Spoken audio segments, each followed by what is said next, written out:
Patient number 13 A-3, Session 2. I've spent the past week meditating and practicing mindfulness in an effort to protect my thoughts from Chloe. We cannot be productive in our sessions if she is distracted by my subconscious. I am hoping to train Chloe to listen to conscious thoughts, direct her power so that she can select who she hears and when she hears them. Hello, Chloe. Please, come in. How are you feeling today? I'm doing well. I just had the most interesting experience on the way over here. Did you? Tell me about it. Well, this week wasn't so great, to be honest. I followed your advice at first, staying away from large groups, but that just didn't work. I like being when there are lots of people around, and it didn't feel right being cooped up in my house with just me and my mom. Were the voices a little better when you were at home at least? Yeah, they were. Things were pretty quiet. And the longer I stayed inside, the quieter they would get. And I didn't like that very much. Why not? I would have thought that would be a relief. I mean, it was sort of nice at first, being able to listen to the sounds around me rather than the angels. But then it just became lonely. My art suffered. I didn't realize how much inspiration the angels were giving me. What do you mean by that? How were they giving you inspiration? Well, they would tell me things, and sometimes show me things, like these bright, strong flashes of emotion and feeling, and I just started to put that into my art. They show you things? In their way. I don't really know how to explain it.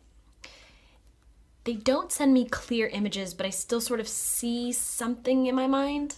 Does that make sense? As if when they speak to me, what they're saying sort of becomes my own thoughts. You know, like I'm picturing it in my own head or something.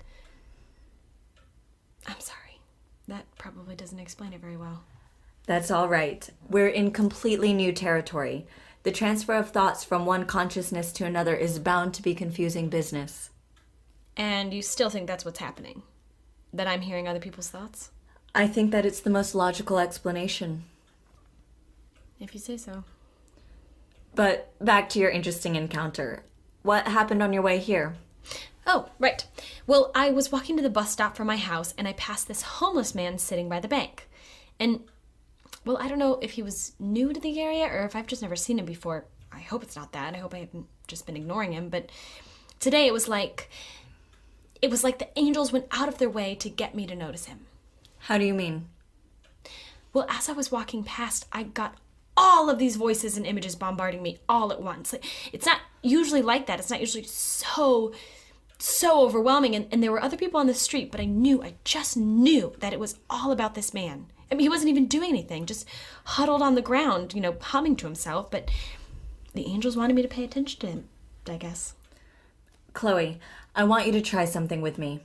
Instead of referring to these voices as angels speaking to you, I want you to talk about them like they are thoughts from other people. I know you're skeptical about that theory, but I want you to just try thinking about it that way and see how you feel, okay? Can you do that? I think so. Yes. Good. So all these thoughts and images were coming from one man? Yes. Frank is his name, I think. Or it's his name sometimes? That was a little unclear. Well, let's just call him Frank for now. Okay. So what was it about Frank's thoughts that were so different to you?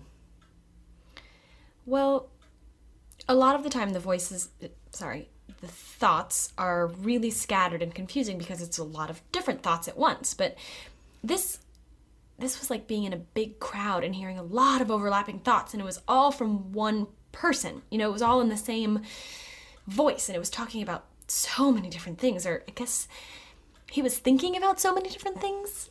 Oh God, this is confusing. I know. That's okay, Chloe.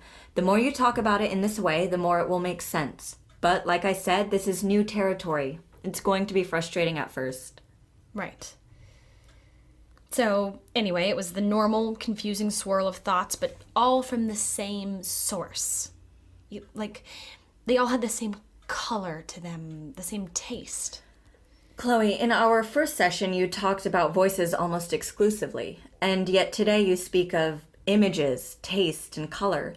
Has something changed in the way you're hearing things? No, not too much.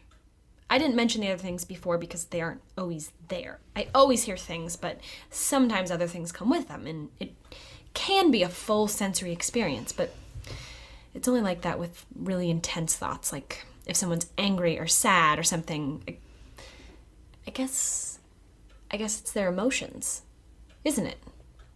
It's not just their thoughts, but how they feel about it too. Very good, Chloe. I think you're probably right. For instance, when you heard your mother thinking about her other child, the one who passed away, did you get any images or other feelings? A little, I guess. It wasn't really strong, though. I mean, I guess my mom wasn't really actively thinking about her, you know? Right.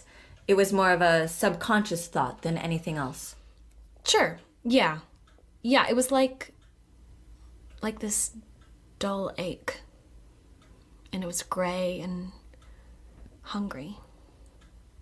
Ugh, it's not a good descriptor. I wasn't really paying attention to the feeling of it. The information was so surprising I couldn't focus on anything else. I'm sure. How exactly does the information get to you? You've said the voices tell you. Was it your mother's voice talking about her child in your head, or was it someone else's? I'm not really sure. I've never thought about it like that. It's not really like being told, not like how you say something out loud to another person and they hear you. It's more that I just know. There's a voice. It's not mine. It's not really identifiable at all, but it speaks, and though I can't pick out the words, I know what it's saying. God, that sounds so crazy. Maybe I really am a schizo after all. No, Chloe, I don't think you are. It doesn't sound crazy. Think about it. When you have thoughts, they are often unclear and unstructured, but your mind is still processing them. I imagine it's just the same with hearing others' thoughts. Yeah, I guess so. Oh, God, my head hurts. I know this is overwhelming, but we first need to understand how and what is happening before you can learn to control it. And you really think I can learn to control it? To turn it off and on?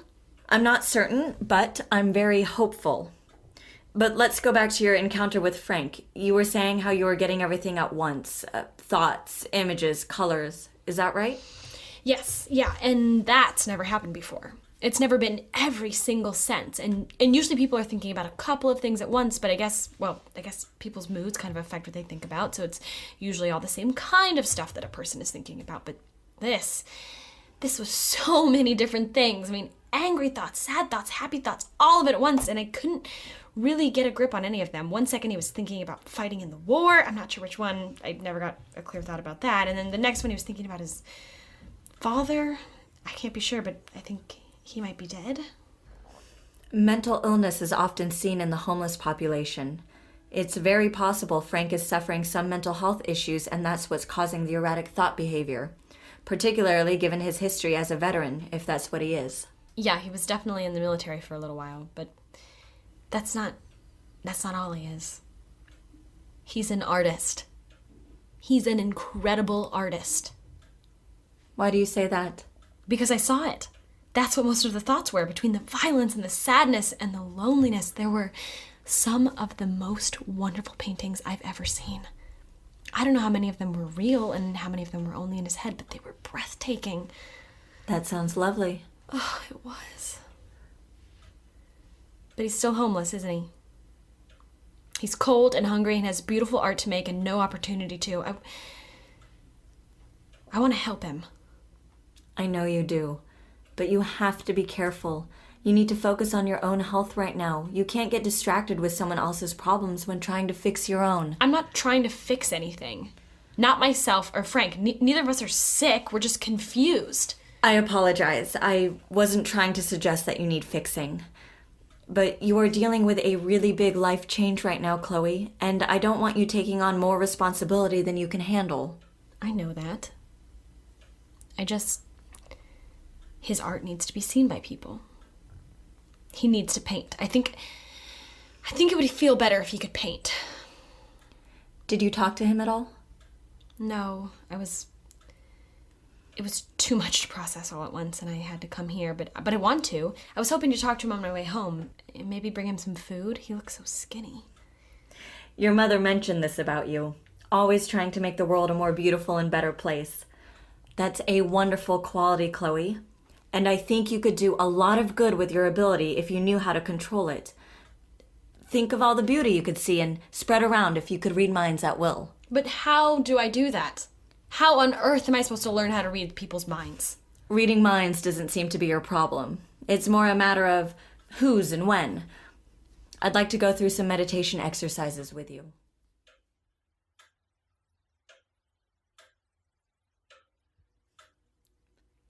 Very good, Chloe. Does your mind feel clearer now? Yeah. Yeah, it does.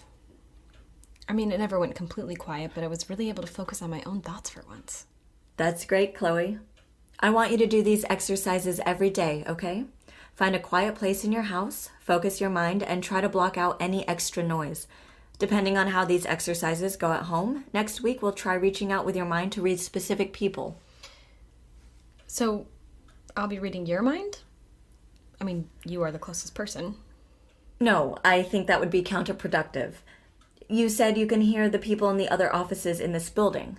We'll focus on them. Okay. Can you hear any of them now? Yeah.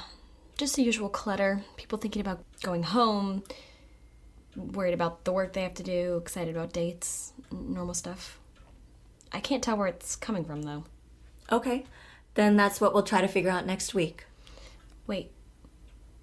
There's someone here who isn't... I don't understand. What is it, Chloe? What's wrong? I don't know. There's someone here who isn't... There's something wrong. I can't hear him, but it's cold and empty and sharp. I think we're in danger. This is something new. That's my next patient. I promise you, Chloe, you are not in danger here. All the same, why don't you call your mom and ask her to pick you up? You can sit in the waiting room. No! Wait, your next patient? Is it the same one as last week? The one you were worried about? You were thinking about how he might be dangerous. Dr. Bright, you can't treat this person. There's something really wrong with him. Chloe, my other patients are none of your concern. Some of my patients are more difficult cases than you, but it is still my job to help them. This is different. You can't hear what he's thinking about. You said you couldn't hear him. It's not... I didn't mean... There's something really wrong, I'm telling you. Chloe, our session time is up. I have to see my next patient now. Feel free to use the reception desk's phone to call your mother, and Sarah can get you some water while you wait to be picked up. But... Don't forget to do those meditation exercises, and I will see you the same time next week. Dr. Bright, I will be fine, Chloe. Okay. I'll see you next week, Dr. Bright. Very good.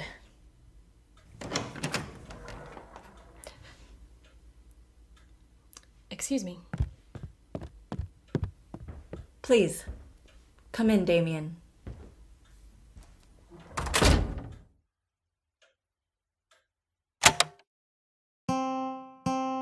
The Bright Sessions is written and produced by Lauren Shippen. The voice of Dr. Bright is Julia Morizawa. The voice of Chloe is Anna Laurie. Special thanks to Elizabeth Laird for her advice as both a psychologist and lover of fiction, to Elizabeth and Matthew Harrington for their enduring support, and to Anna Laurie for our graphic design. For additional content or to donate to our podcast, please visit thebrightsessions.com. For any questions or just to say hi, email us at thebrightsessions@gmail.com. Thanks for listening and stay strange.